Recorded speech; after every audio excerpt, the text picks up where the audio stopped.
Windows 8 operating system అనేది Windows previous వెర్షన్స్తో పోలిస్తే కనుక చాలా ఫాస్ట్గా బూట్ అయ్యే విధంగా కాన్ఫిగర్ చేయబడి ఉంది. విండోస్ ఆపరేటింగ్ సిస్టమ్కి సంబంధించిన కర్నల్ ఫైల్స్ అనేది హైబర్నేట్ చేయబడి ఉండటం వలన నెక్స్ట్ బూట్లో చాలా ఫాస్ట్గా లోడ్ అయ్యేసి 8 to 10 సెకండ్స్ లోపల లోడ్ అయ్యే విధంగా కాన్ఫిగర్ చేయబడ్డాయి.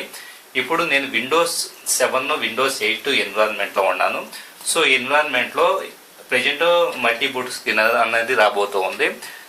ప్రజెంట్ నేను విండోస్ 8ని సెలెక్ట్ చేసిన తర్వాత టైమర్ ఆన్ చేస్తాను. ఆన్ చేసి ఎంత ఫాస్ట్గా లోడ్ అవుతుందో మీకే ప్రాక్టికల్గా చూపిస్తాను. ఇక్కడ చూస్తే మనకి విండోస్ 8 ఆపరేటింగ్ సిస్టమ్ అనేది ఆప్షన్ అవైలబుల్ అవుతుంది. దాన్ని నేను సెలెక్ట్ చేస్తున్నాను. సెలెక్ట్ చేసిన తర్వాత ఎట్ ఏ టైము టైమర్ను కూడా నేను రెడీగా ప్రెస్ చేయడానికి రెడీగా ఉన్నాను. విండోస్ 8ని సెలెక్ట్ చేసి టైమర్ను కూడా ప్రెస్ చేశాను.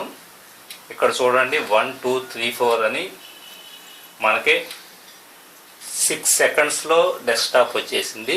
మీరు ప్రాక్టికల్గా చూడవచ్చు. అంటే ఇప్పటివరకు మనం చూసిన విండోస్ ఏ వెర్షన్లోనూ అంత తక్కువ టైంలో మనకి విండోస్ డెస్క్టాప్ అనేది రాలేదు.